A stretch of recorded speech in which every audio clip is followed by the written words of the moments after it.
안녕하세요. 행복한 백수입니다.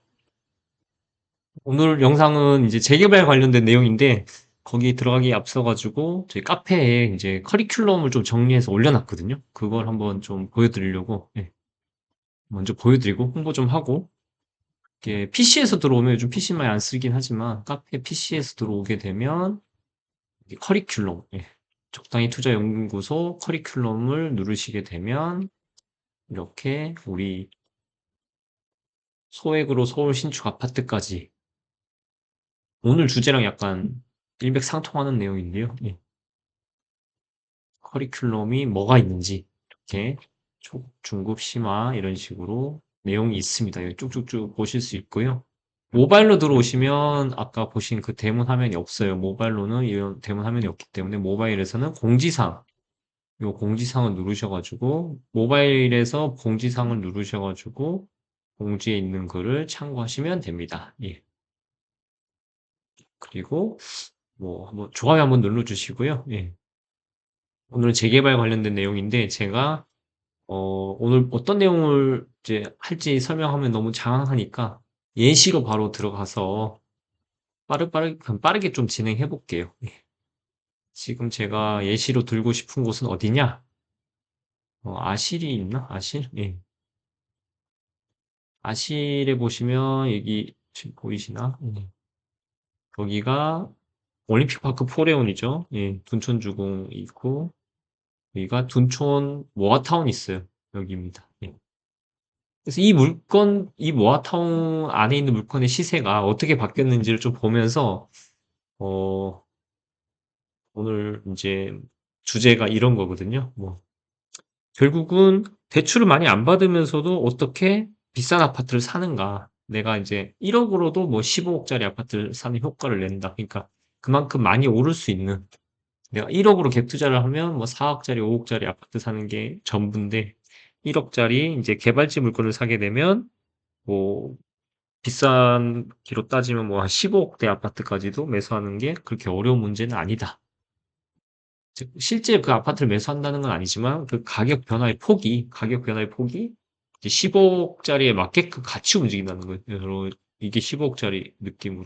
15억짜리가 이렇게 오르면 금액대가 크겠죠? 요만큼만 올라도 얼마예요? 아니 뭐 2억. 근데 아까 얘기했던 4억짜리 아파트 이렇게 오른다 하더라도 이렇게 5천, 6천 뭐 이런 느낌이잖아요. 예. 그래서 이런 투자를 어떻게 하느냐. 대출을 많이 받지 않고서도 하려면 결국은 이제 정비 사업을 알아야 된다. 이런 내용이에요. 이 둔촌 모아타운 안에 있는 그 거래 내역을 한번 볼게요. 거래 내역은 어디서 보냐면 부동산 플래닛 들어와가지고 여기 보시면 부동산 플래닛 들어와가지고 해당 지역으로 이제 왔어요. 자, 여기 좀 잘 안 보이시겠지만 여기서 둔촌 모아타운의 구역계는 어떻게 되냐? 제가 한번 대충 그려볼게요. 요렇게 쭉 여기서 잘리나? 예, 요렇게 됩니다. 이 안에 보시면 똑같은 9평인데 2024년에 3억 2천에 거래된 게 있고 여기는 똑같은 9평인데 6억 5천에 거래된 게 있어요. 이게 같은 연도에 이 전용을 얘기하는 것 같은데 같은 연도에 3.3억이나 차이가 나죠. 예, 맞죠? 예. 이걸 한번 제가 상세하게 한번 들여다볼게요. 자, 먼저 3억 2천에 거래된 9평짜리 한번 보겠습니다. 지금 보이실지 모르겠지만 7월 31일 날 거래가 됐어요. 7월 31일 날. 7월 31일 날 거래가 됐습니다. 다시 이번에 그러면 요건 언제예요? 네. 6억 5천에 거래된 거는 언제가 거래됐냐? 10월 12일 날 거래가 됐네요. 10월 12일 날. 자, 10월 12일 날 거래가 됐죠. 조금 저렴하게 거래된 거 한번 더 찾아볼까요? 여기 있네. 3.35 9억, 3.3억인데 9평짜리.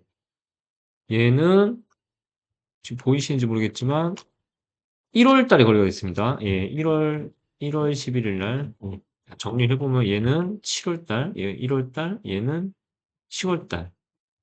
뭐 하나 더 볼까요? 좀 비싸게 거래된 거 있나? 이거 10평짜리긴 하지만 6억 5천. 얘도 12월 달 보이시나요? 그럼 됐다. 이제 어느 정도 된 것 같아요. 12월 달, 12월 달, 얘는 1월 달, 얘는 7월 달. 이 사이에 얼마 올랐죠? 3억 얼마 올랐죠? 예. 3.2억. 이 사이에 3.3억이 올랐죠. 예. 빌라 갑자기 많이 올랐어요. 이게 모아타운이 그럼 이 사이에 뭐 엄청나게 뭐 많이 진행이 돼가지고 아파트가 지어져 버렸냐? 그것도 아니야. 현재 여기는 이제 조합 설립이 될까 말까 하는 그런 상황이거든요.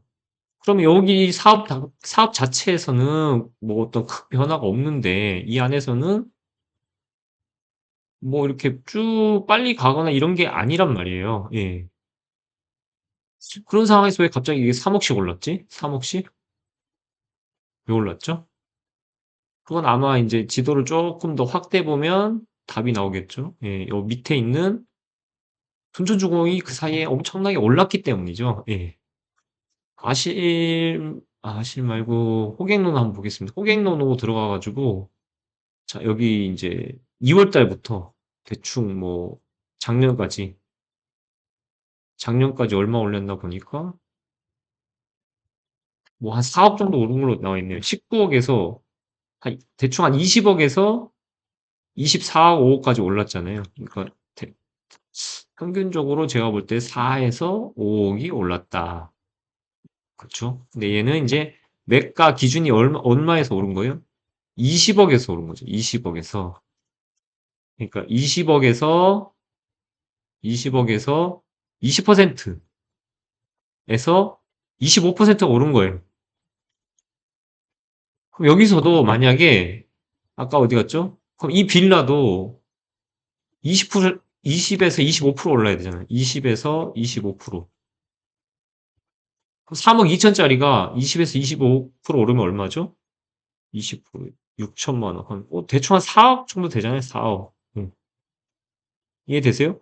근데 3억 2천짜리가 4억이 되지 않고 왜 6억 5천이 됐냐는 거예요. 3.3억이나 올랐잖아요. 아까 둔촌주공이 4에서 5억이 올랐는데 물론 여기에 비하면 여기랑 똑같이 100% 똑같은 가격으로 오른 건 아니지만 엄청나게 많이 오른 거죠. 이 매가에 비하면. 자, 다시 한번. 지금 둔주를 그때 당시 매수를 하려면 이제 계약금 중도금 10억을 냈어야 됐어요. 10억 내고 4억, 5억이 오른 건데 약간 갭 투자 느낌인 거죠. 아니면 어떤 분들은 조금 급매물을 20억 안 되는 거 19억에 살려고 하면 어떻게 됐어야 되냐면 현금은 19억을 다 내야 되는 거예요. 19억 놓고 4에서 5억이 올랐는데 여기는 어떻게 돼요? 3.3억짜리 뭐 갭 1억에 갭 1억을 넣었는데 3억이 올랐어요. 1년 만에 그러니까 300%가 오른 거죠. 맞나요? 예. 1억이 3억이 됐어요. 이게 왜 그러냐면 결국에는 이 공간에서 벌어지는 개발 사업이 진행이 될 경우 아파트가 될 거라고 생각을 했고, 가정을 하고, 그걸 담보를 해서 거래가가 결정이 된다는 거예요. 그래서 이게 아파트가 된다라고 하면, 둔촌주공처럼 뭐, 그때 당시로서는 20억이 훌쩍 넘는 그런 단지가 될 것이라고는 생각을 안 하더라도, 좀 보수적으로 둔촌주공 대비 10에서 20% 정도 싸다 할지라도 그냥 아주 보수적으로 잡아서 대충 한 18억 정도 잡았다고 칠게요. 그럼 18억을 기준으로 해서 여기도 20% 정도 올랐잖아요. 20에서 25% 올랐잖아요. 예. 여기도 20% 정도 올라주는 느낌으로 이 안에서 가격이 상승이 일어난 거죠. 그래서 나는 이 안에서 빌라를 1억 주고 샀던 2억 주고 샀던 3억 주고 샀던 어찌 됐든 간에 가격은 어떤 식으로 오른다? 이 빌라 가격으로 움직이는 게 아니라 아파트 가격으로 움직인다. 이해되셨죠? 예. 자, 그러면 이제 결론을 좀 내볼게요. 재개발은 레버리지 상품이기도 해요. 실제로 대출을 받지 않음에도 불구하고 레버리지를 일으킨 것만큼 비싼 아파트 가격을 기준으로 해가지고 얘를 기준으로 막 올라버리더라는 거지. 예. 그러니까 뭔가 레버리지를 일으키는 것과 비슷한 효과를 내잖아요. 레버리지를 일으키면 뭐가 나쁘죠? 뭐가 단점이 있냐면 음, 이렇게 가격이 하락했을 때 데미지가 크죠. 예. 그리고 심지어 내가 이제 이렇게 그 아파트 가격이라는 거를 현금으로 다 살 수 있는데 이게 100이라고 가정을 했을 때 여기까지 레버리지를 채워가지고 70%를 레버리지를 전세가나 대출로 채워가지고 매수를 했는데 여기서 30%가 하락을 하면 어떻게 돼요?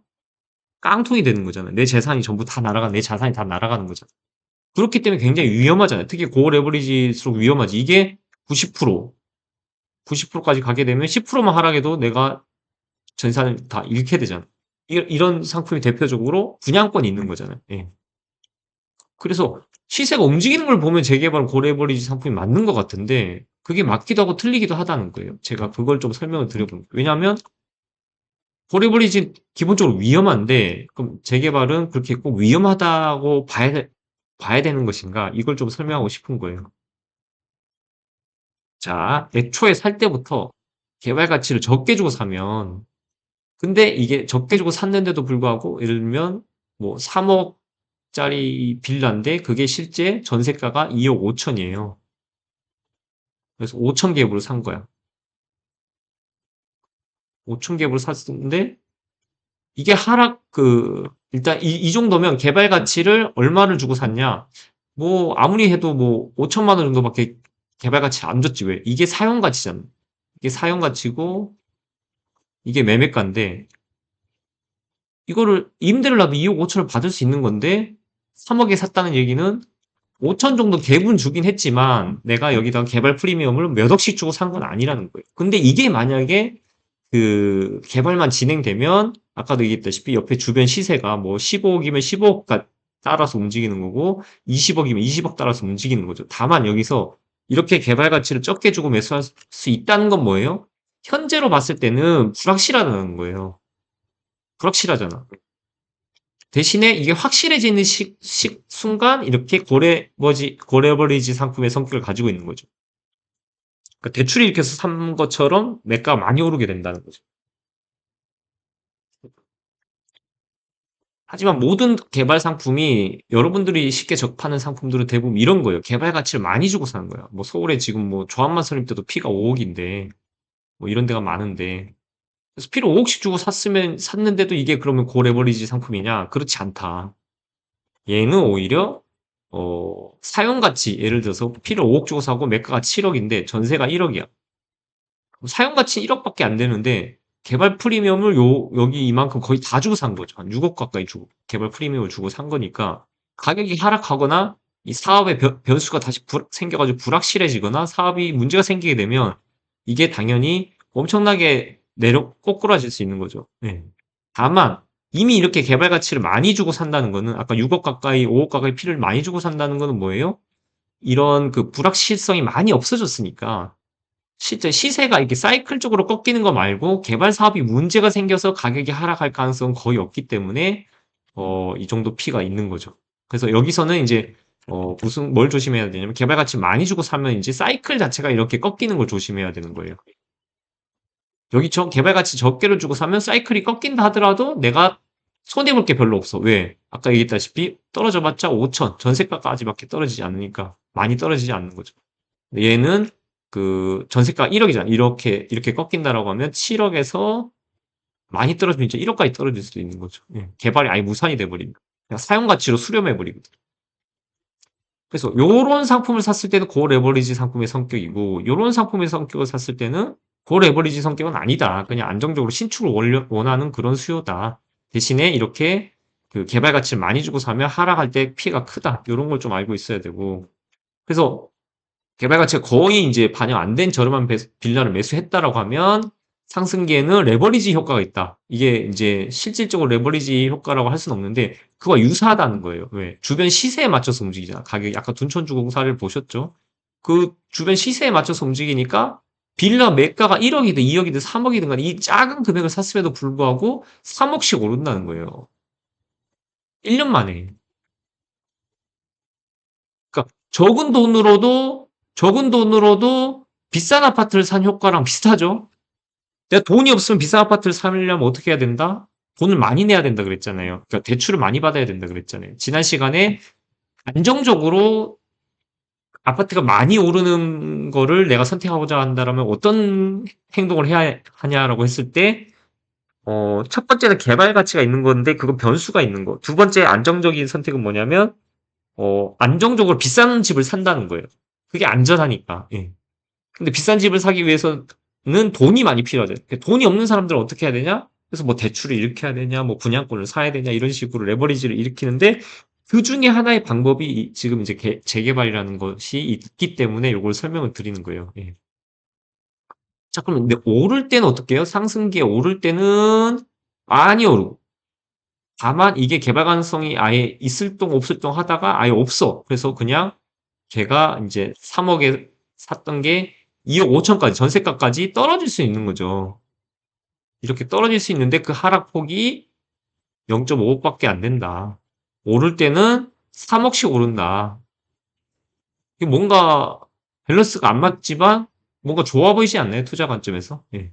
모든 개발지가 다 이러냐? 그렇진 않죠. 이런 옥석을 가릴 수 있는 눈이 있어야 되죠. 그러니까 매수 시점. 자, 이제 해볼게요. 자, 마지막으로 정리해볼게요. 매수 시점. 본인이 매수한 시점에는 사람들이 개발 가치가 없다고 생각해요. 그래야 그게 이제 개발 가치를 적게 주고 사는 거죠. 왜냐면 가치는 여러 사람이 인정했을 때 반영이 되는 거니까. 하지만 본인이 매도하는 시점에는 개발 가치가 높다고 인식되어지는 그런 형태가 되는 거죠. 예. 되어지면 최고죠. 예. 저는 이제 주로 이런 식의 투자를 많이 이제 권하죠. 예. 왜냐하면 특히나 이제 이렇게 쭉 그 상승을 하게 되면서 여기서 이게 이제 전세가라고 하면 전세가도 이렇게 쭉 같이 같은 기울기로 가져오면 좋은데 그렇지 못하고 매가 이렇게 쭉 올라갔을 때 전세가는 이렇게 좀 못 따라간다라고. 여기서 이렇게 갭이 벌어지면 갭이 이렇게 벌어진다라고 하면 여기서 이 갭이 너무 부담이 되니까 특히 갭 투자가 부담이 되니까 그 대안 투자 성격으로 재개발을 많이 찾거든요. 예. 그래서 여기서 이 갭이 많이 떨어지니까 이쪽으로 갭이 너무 벌어지니까 이쪽으로 와서 재개발을 산단 말이에요. 재개발을 살 때 이때 내가 다른 사람들이 찾아올 때 내가 팔 수 있을 만큼 미리 준비를 해서 거기에 들어가 있는 거예요. 그래서 그런 걸 공부하는 게 제 수업이기도 하니까 일단은 뭐 개발에 관심 있으신 분들은 한번 카페 오셔가지고 저희 커리큘럼에 많이 관심을 가져주시면 좋겠습니다. 오늘도 영상이 도움되셨다면 뭐 구독, 좋아요, 예, 알림 설정까지 좀 부탁드리고요. 그다음에 그 제가 아까 말씀드린 그 카페 그거는 고정 댓글이랑 더보기에다가 남겨놓겠습니다. 감사합니다.